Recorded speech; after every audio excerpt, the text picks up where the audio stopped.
The Rivalry, the final chapter on KFDX, is brought to you by Hoover Rogers Law. The rivalry between the Coyotes and the Raiders has never really been all that close, with the winning team sporting an average margin of victory of 20 points, almost 3 touchdowns. Well, tonight, we take a look back at one of the few Rider Old High games that went down to the wire back in 2015, a game with arguably the most thrilling ending in the history of this rivalry.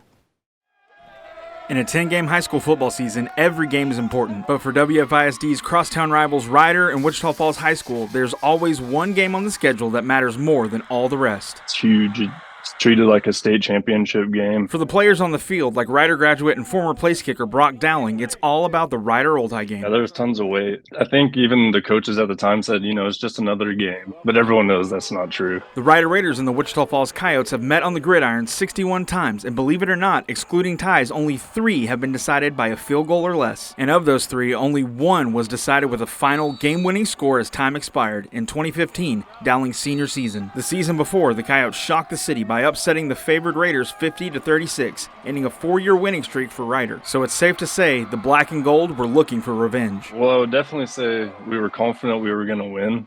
Maybe even a little too confident. The Coyotes jumped out to an early lead and held the Raiders without a score in the first half, holding on to a 14-0 lead well into the third quarter. They actually had the lead the entire time up until the end of the game. We started getting really nervous toward the end to see, man, here we are about to lose the game. But the Raiders would finally get on the board with 2 minutes and 30 seconds left in the third, eventually scoring 21 unanswered points and taking a late lead with time winding down in the fourth quarter. But the Coyotes weren't going away. They scored a late touchdown of their own, pulling the game within a single point. They took a risk and went for the 2-point conversion, handing the ball off to Stephen Gaines, who broke the plane and ran it in, giving the Coyotes the apparent lead. But Raiders coach Mark Bendel had called a timeout before the snap, so the Coyotes instead settled for the PAT, tying the game and giving the Raiders the ball back with 2 minutes left in the game, just enough time for a potential game-winning drive. Thanks to future Texas Tech Red Raider and Dallas Cowboy TJ Vasher, the Raiders were within field goal range with just 3 ticks left. But Dowling found himself sitting on the bench. Earlier in the game, I made a tackle on the kickoff, and I had hurt my leg. It was my planting foot to hit the field goal. So the secondary kicker, his name was Landry,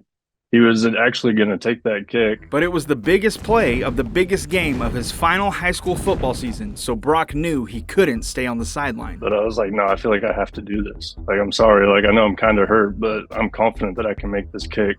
And he was like, go for it. Just like that, every eye in Memorial Stadium was on number 35. You got thousands of people on your left, thousands of people on your right, and 50% of them hoping that you make it, the other 50% hoping that you don't. The Raiders lined up to attempt a 32-yard field goal with just 3 seconds on the clock. I've faced a lot of high-pressure situations since that, but I don't think I've ever had anything match like that level of intensity in that moment. Thousands of fans held their breath as the ball was snapped to Riders running back and holder Willie Phillips. I thought it was a bad hold, but it was kind of a bobbly, diagonally placed ball where you want it to be vertical. So I just closed my eyes right when I saw the snap kind of get fixed and just swung and let muscle memory take over, and the rest is history. History is exactly what it was. The ball sailed through the uprights as time expired, giving the Raiders a 24-21 victory. The only time in the history of the Rider Old High rivalry where the game was decided by a game-winning field goal as time expired. It was crazy. It was a crazy feeling for sure, especially having everyone jump up on top of me after the kick. I was actually out the next game for an injury because everyone jumped on me. And as for that bad hold, turns out it was anything but. And it wasn't until we went and reviewed the film later on that we saw at the very last second, right before my foot made contact with it, he corrected it and made it just get perfectly vertical. It's a moment players dream about their entire lives, hitting a game winner as time expires. One of the most exciting moments in all of sports. You kind of feel like a celebrity for just a moment, ending my high school career with the field goal to just kind of put the nail in the coffin. It's a very surreal feeling. The Raiders have won every rivalry game since, taking a 9-game winning streak into the final Rider Old High game on Friday night. And for all the trivia buffs out there, Rider Old High has been decided by a field goal just one other time, back in 1985, when the Raiders' field goal as time expired tied the game at 31, which is how that game would end, since overtime had not been introduced yet into high school football.